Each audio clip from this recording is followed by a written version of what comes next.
ne va pas se quitter comme cela, puisqu'on va encore vous parler de football avec la Coupe de la Réunion et des matchs en retard, notamment un huitième de finale de cette Coupe de la Réunion qui s'est disputée la semaine dernière. Alors d'un côté, vous le savez peut-être, Trois-Bassins a fait sensation en éliminant la Jeanne d'Arc, il fallait le faire, sur le stade Embarquise du Port, s'il vous plaît. Et puis de son côté, le Saint-Denis Football Club a également éliminé une autre grosse pointure de la première division, en l'occurrence la Saint-Pauloise des Dionysiens. Vous le savez, comme l'équipe de Trois-Bassins, même si elle ne l'affiche pas vraiment, qui souhaite ardemment rejoindre l'élite dès la saison prochaine.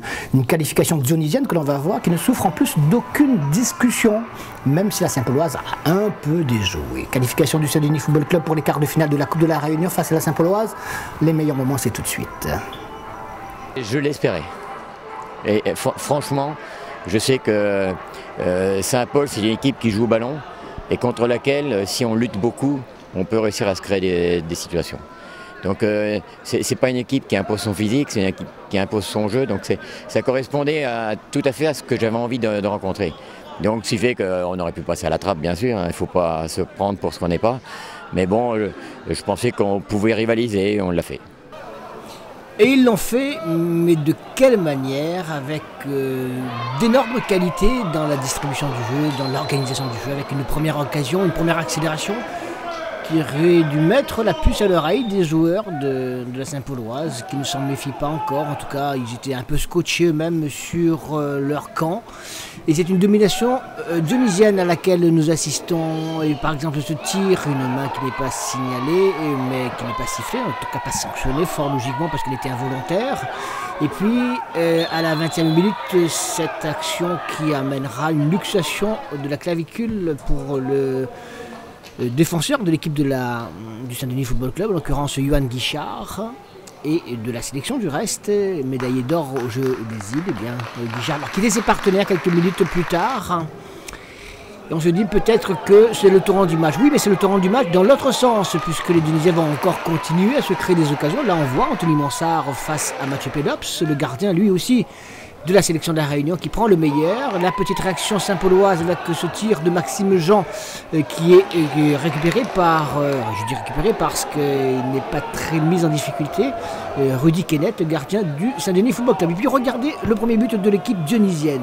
Ce sont les Saint-Paulois qui sont en blanc, vous l'avez bien compris, qui sont en possession de ce ballon, qui cherchent une solution. Ils n'en trouvent pas, une mauvaise passe. Ça va aller très vite ensuite pour l'équipe dionysienne. Colo, ballon qui va être joué très rapidement à une touche de balle. On ne perd pas de temps dans l'axe, cette remise immédiate pour son partenaire Loïc Myrthe qui s'entre immédiatement, et c'est au final Anthony Mansart qui surgit pour récupérer ce ballon. Un but amené fort intelligemment en une touche de balle, très rapidement, avec un Anthony Mansart qui était la conclusion, c'est vrai, mais également un gros travail effectué par Loïc Myrthe sur le côté droit. Il a le geste parfait au bon moment. 1-0 à ce moment-là pour les Dionysiens.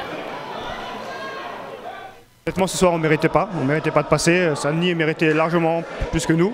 Et on sait que dans les matchs de coupe, c'est d'abord l'envie qui prime sur le jeu. On n'a pas su avoir cette envie, plus que l'adversaire, et on n'a pas su mettre du rythme. Donc logiquement, on est passé à travers ce soir. Passé à travers, ce qui n'était pas le cas évidemment de l'équipe dionysienne que l'on retrouve toujours en première mi-temps avec cette tentative pour l'équipe saint-pauloise pour chercher l'égalisation avec ce tir de Fabien Debré. 1-0 donc à la pause, avec ce remplacement et l'entrée de Youssouf pour l'équipe dionysienne qui va continuer donc à faire bonne impression. Regardez cette récupération, ils occupaient parfaitement tous les espaces sur cette pelouse du stade de l'Est, contrairement au Saint-Paulois. Regardez cette accélération immédiate et ce tir de Assoumani qui trompe pour la deuxième fois Mathieu Pélops. La frappe, elle est parfaite. Poteau rentrant, ça fait 2-0. Il reste suffisamment de minutes pour être solide au poste et conserver ce résultat. L'équipe dionysienne mène par 2-0 à ce moment-là. Elle ne va pas lâcher le morceau comme cela. Regardez, le geste parfait, la frappe qui va en coin. 2-0 sera le score final. La Saint-Pauloise est éliminée, vous le saviez évidemment, dans cette Coupe de la Réunion, contrairement aux Dionysiens qui ont fait sensation et qui auraient pu marquer un troisième but. Regardez, sortie de Mathieu Pélops qui va mal maîtriser cette situation, et c'est Youssouf qui a bien failli superbement marquer ce troisième but.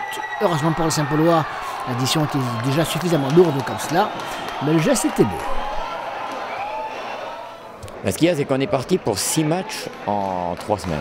Là, on en est au 3e. Ce qui fait que si je ne fais pas tourner, je casse les joueurs. Donc, ce qui fait qu'aujourd'hui, là, j'avais quand même Zenoul, Valland, Sandy. J'en oublie encore, parce que oui, Guichard, j'en avais sorti 7 du groupe qui rentreront pour jouer contre la Jeanne samedi. Parce qu'il ne faut pas oublier quand même que notre objectif, c'est remonter à tout prix.